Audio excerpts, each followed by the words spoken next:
அல்லு அர்ஜுன் நடித்த புஷ்பா 2 திரைப்படம் அதிக எதிர்பார்ப்புகளுடன் திரைக்கு வந்து வெற்றி நடை போட்டுக் கொண்டிருக்கிறது. புஷ்பா 2 வெளியாகி 8 நாட்கள் கடந்த நிலையில் உலகம் முழுவதும் ரூபாய் 1105 கோடி வசூல் குவித்து சாதனை படைத்துள்ளது.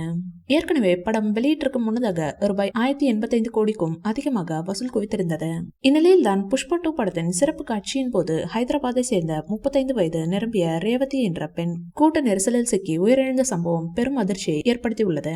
ஹைதராபாத்தில் உள்ள சந்தியா திரையரங்கில் அதிகாலை காட்சி பார்க்க வந்த ரேவதி என்ற பெண் கூட்ட நெரிசலில் சிக்கி மயங்கி விழுந்த நிலையில் மருத்துவமனையில் சிகிச்சையின் போது பரிதாபமாக உயிரிழந்துள்ளார். அவருடைய மகனும் கூட்ட நெரிசலில் சிக்கி மயங்கிய நிலையில் மருத்துவமனையில் தீவிர சிகிச்சை பிரிவில் அனுமதிக்கப்பட்டிருந்தார். இந்நிலையில் ரேவதி உயிரிழந்த சம்பவம் நாடு முழுவதும் தாக்கத்தை ஏற்படுத்தியதை தொடர்ந்து ஹைதராபாத் போலீசார் அல்லு அர்ஜுன் மீது வழக்கு பதிவு செய்திருந்தனர்.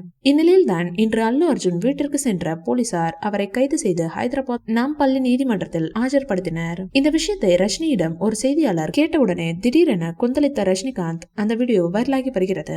தமிழ் திரையுலகின் சூப்பர் ஸ்டார் ரஜினிகாந்த் நேற்று தனது பிறந்த நாளை கொண்டாடினார். இதையொட்டி நாடு முழுவதும் இருந்து அவருக்கு வாழ்த்துகள் வந்தன.